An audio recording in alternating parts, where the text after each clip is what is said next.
Assalomu alaykum.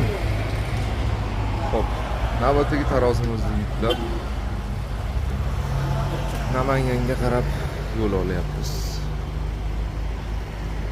Etap mana oxirgi jarayoni mana shu tarzda mana 4 metrdan eniga 3 metr har bir platformamiz, 16 metrlik platformamiz.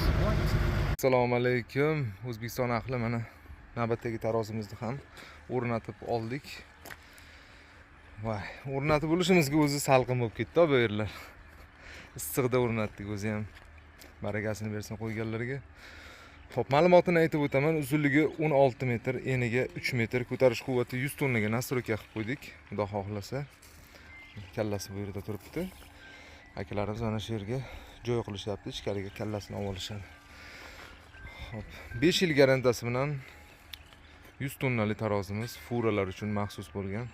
Kimga shunaqa tarozilar kerak bo'lsa, yuqorida telefon raqamlariga murojaat qilaverasizlar. Manzilimiz Namangan viloyatining Pop tumani. O'zbekiston, Qirg'iziston, Tojikiston bo'ylab dastavkamiz ham bor. Bu bola mana yalangoyoq, ko'rib turganlaringdek. Albatta hazil hammasi. Sog' bo'linglar, salomat bo'linglar.